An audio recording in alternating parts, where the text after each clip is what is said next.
because I've got to get used to this. I've got to get used to talking to a camera. Okay, so yeah, as I mentioned, this is about my first YouTube channel, so I'm sort of struggling to work out what to talk about, but there's plenty of things to talk about out there. Now, I've watched a lot of YouTube videos of people talking about just getting out there and starting, and worrying about appearance and the way you sound, the way you look and whatnot. And yeah, that's been my biggest hurdle as well. And today I thought, bugger it, I'm going to go down to the local park where nobody is around in the morning and just start talking to this camera. And this is what I'm doing now. It's a strange feeling, but the more I'm doing it, the more I'm sort of getting used to it. Yeah, I think being out in the open and not in the room, it seems easier. I don't know why exactly, but just having the trees and things to sort of like take your attention away from the camera, because I think sometimes just looking at the camera the whole time, it almost seems like you're staring with too much intensity. Yeah, so I'll tell you a bit about myself. So, well, I'm 55 years old. I've lived in various places around the world at different times. A little suburb north of Melbourne called Eltham. Back in the day, that was like sort of rural. I've got to stop saying as well. That's another thing I've got to sort of be conscious of not doing. Me and my brothers used to spend all our time outside, running around and playing around, making things, making billy carts, going walks around the bush area. We used to go into the stormwater drains down there around the train line. We used to walk along the train tracks and crossing the train bridges to get over the river down there in Diamond Creek. The things we got up to back then, I don't see kids doing it these days. And it's a shame, because back then it was such an adventure, just going outside, walking around and seeing nature for what it is. Yeah, living life. It was great fun. We spent more time outside than inside. I remember my mum used to call us every night saying, "Boys, come in for tea, come in for tea." And it was a chore to get us to come inside. These days it seems to be a chore to get your children to go outside, but that's a sign of the times, I guess. My first video editing software I used was DaVinci Resolve. I just bought the full edition out. I think it was $500 Australian or something, or thereabouts.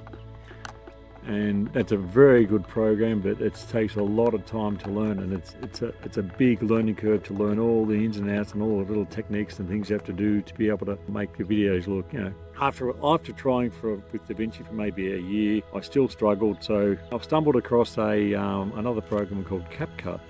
And CapCut seems to be a lot easier to use, especially for a novice. So it was perfect for me, so I've been using CapCut now for a while. So this video I'm doing now will be on, I'll edit this one on CapCut, so you'll see how my editing skills are.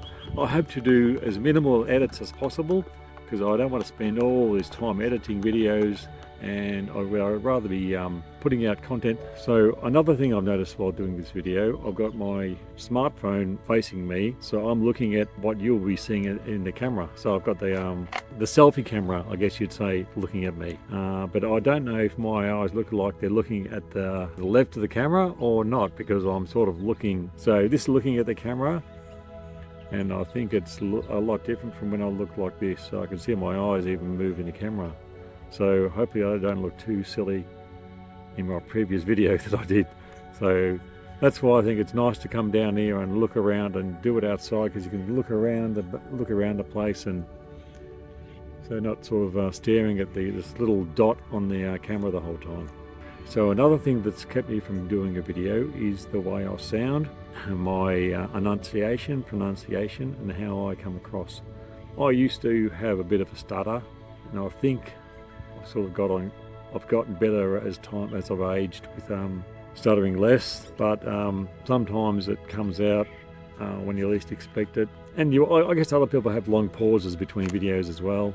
It's just part of doing a live video recording, I guess. So hopefully you've gleaned something from this interaction, and I hope you come back to have a yak again. And I would like to talk to other people who have some similar sort of problems, or with starting a new video channel, and what their ups and downs they've found along the way, and have they gotten started yet? Yeah, because I can tell you now from my personal experience, it's been a hell of a hurdle and a hell of a delay to actually getting started from when I wanted to start years ago. So here it is. Thank you. I hope to see you again, and yeah, have a good day.